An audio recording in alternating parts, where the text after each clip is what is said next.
एक बार भगवान महादेव माता पार्वती जी के साथ विहार पर निकले हैं। दर्शन के लिए समग्र विश्व में, ब्रह्मांड में महादेव पार्वती जी को संग लेके जा रहे थे। दोनों साथ में चल रहे थे। चलते चलते माता पार्वती की दृष्टि गई तो उन्होंने देखा कि महादेव एक खाली भूमि को, खाली स्थान है, एकदम खाली जमीन है, उस खाली स्थान को महादेव ने हाथ जोड़ के सर झुका के प्रणाम किया। तो स्वाभाविक है मैया के मन में प्रश्न हुआ, बोले कोई मंदिर हो तो प्रणाम करते हैं, कोई स्थान हो, कोई पवित्र नदी हो प्रणाम करते हैं, पर खाली जगह को कौन प्रणाम करता है। तो मैया पार्वती ने पूछा महादेव से कि नाथ आप हम पर कृपा करके बताइए, हमारे मन में ये जिज्ञासा हो रही है, आपने इस खाली भूमि को प्रणाम क्यों किया, ऐसा क्या इस खाली जमीन में। तो महादेव ने कहा देवी दुनिया के लिए खाली है, दुनिया को नहीं दिख रहा, पर ये भूमि बड़ी पवित्र है। बोले इसमें क्या पवित्र है, क्या इस भूमि में। तो महादेव ने कहा कि देवी इसी भूमि पर हजारों वर्ष पहले इसी धरती पर, इसी मिट्टी पर एक बार भगवान की कथा हुई थी, इसलिए ये भूमि पवित्र हो गई, इसलिए हम इसको प्रणाम कर रहे हैं। हजारों वर्ष पहले कथा हुई थी, तब हमने इसको प्रणाम किया। पार्वती जी अच्छा ठीक है, तो हम भी करते। मैया ने प्रणाम किया, दोनों आगे बढ़े। तो फिर एक खाली भूमि थी, फिर महादेव ने उसको प्रणाम किया। तो मैया ने पूछा अच्छा यहां भी कथा हुई थी हजारों साल पहले। बोले ना। बोले फिर इसको क्यों प्रणाम कर रहे हो। तो महादेव ने मुस्कुरा के कहा कि उस भूमि पर हजारों वर्ष पूर्व में कथा हुई थी, इसलिए हमने प्रणाम किया। इस भूमि में क्या है, तो महादेव कहते इस भूमि पर हजारों वर्ष बाद कथा होने वाली है, इसलिए हम इस भूमि को प्रणाम कर रहे हैं। मतलब समझे कि भगवान की कथा के लिए भूमि, तारीख, घड़ी, दिन सब पूर्व में निश्चित होता है। हमको नहीं दिखाई देता, हमको तुरंत पता चलता है कि 1 महीने पहले अनाउंसमेंट हुई, कथा होने वाली है। हमको लगता हमने स्थान चुना, ना हम स्थान चुन सकते, ना हम तारीख चुन सकते, क्योंकि घर बनाने के लिए आदमी फिर भी मुहूर्त दिखाता है, गाड़ी खरीदने के लिए मुहूर्त दिखाता है, पर भगवान की कथा करानी हो तो कोई मुहूर्त नहीं दिखाता। क्यों। बोले हरी कथा है, ये तो सब पूर्व में निश्चित है। तो ऐसे भगवत कथा को लेकर के प्रभु की कृपा से, महादेव की कृपा से भागवत जी आपके इस क्षेत्र में आई हैं। आप सब इस पवित्र भागवत गंगा में स्नान करते हुए, डुबकी लगाते हुए अपने जीवन को 7 दिन खूब पवित्र करिए, खूब भाव से कथा सुनिए। देखो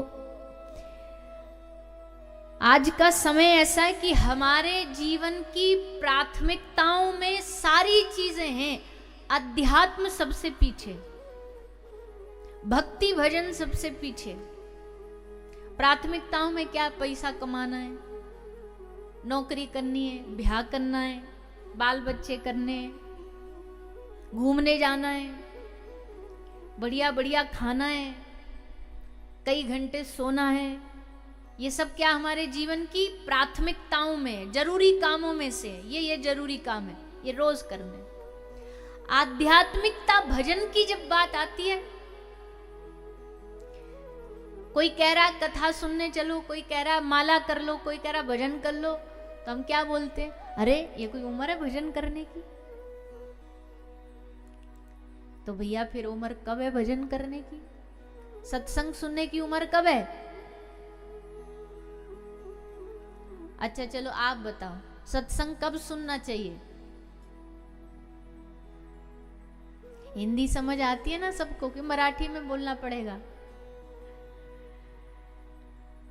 हिंदी आती है समझ तो बोलिए। सत्संग कब सुनना चाहिए,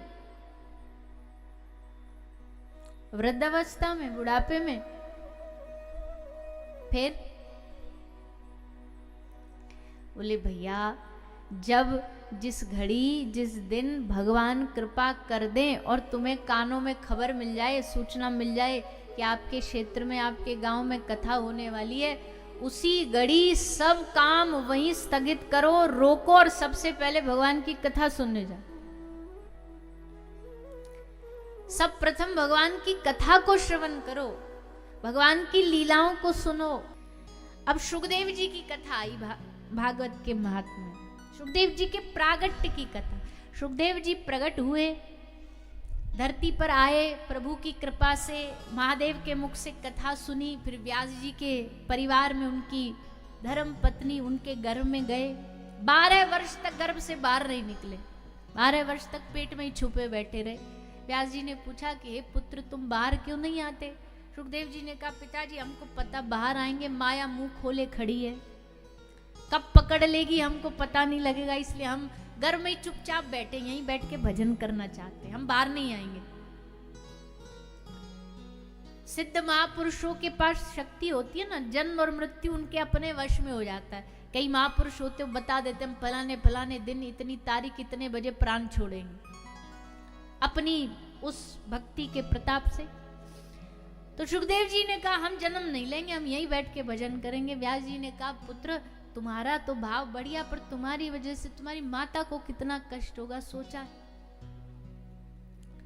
इसलिए एक बार बाहर आओ। बोले बाहर माया ने पकड़ लिया तो? तब कहते भगवान ने आकाशवाणी करके सुखदेव जी को सांत्वना दी, हम वादा करते हमारी माया तुमको स्पर्श नहीं करेगी, हम ये वादा करते हैं, क्योंकि जो भगवान का हो जाए, जो भगवान का बन जाए, भगवान की माया उसको दूर दूर तक भी छू नहीं सकती, दूर रहेगी। ना, ये तो प्रभु का है, इससे तो हमको डर लगता है। तो इसलिए भगवान ने सांत्वना दी। तब सुखदेव जी बाहर आए और जन्म लेते ही जंगल में चले गए। व्यास जी पीछे पीछे पुत्र विरह में कातर होके लौटाने के लिए सुखदेव जी को खूब दूर तक दौड़े, पर जब सुखदेव न लौटे तो व्यास जी को वापस आना पड़ा। फिर ये कथा नैमिषे निविच्छिद्रे ऋषय सौनकादय सत्रम स्वर्गाय लोकाय सहस्त्र सममास। ये कथा कहाँ आरंभ हुई? कुछ कुछ भारत के विशेष विशेष तीर्थ हैं, उनमें से एक तीर्थ है नैमिषारण्य, बड़ा अद्भुत स्थान है। उस स्थान पे बैठ करके ऋषियों ने सूत जी से निवेदन किया। सूत जी बड़े अद्भुत महापुरुष थे। सब ऋषियों ने इनसे निवेदन किया, प्रभु हमने कथाएं बहुत सुन ली, पर इस बार हमारा मन है कि आप हमको कथा का सार सुनाइए। कुछ शॉर्ट में ऐसा संक्षेप में सार मिल जाए ना, तो हमारे लिए समझने में, आचरण में आसानी हो जाएगी। अच्छा अब सुनो, देखो इन ऋषि महात्माओं ने ये प्रश्न किस लिए किया? अपने लिए नहीं किया। इनके पास तो पूरा जीवन इनका सत्संग में, इनको संक्षेप में सुनने की क्या जरूरत? सारा जीवन बैठे भी कथा सुनते रहो, कौन से बाल बच्चे रो रहे हैं? पर ये प्रश्न किसके लिए किया? ये प्रश्न किया हम जैसे कलयुग के जीवों के लिए, जिनको पैसा भी कमाना है, बच्चे भी पालने, नौकरी भी करनी और भगवान को भी पाना है। कैसे पाएंगे? तो बोले ऐसी कोई कथा सुना दो जिसमें सबका सार छुपा हो, संक्षेप में भी हो और सबका सार भी हो। ऐसी कथा कौन सी है? कौन सी है?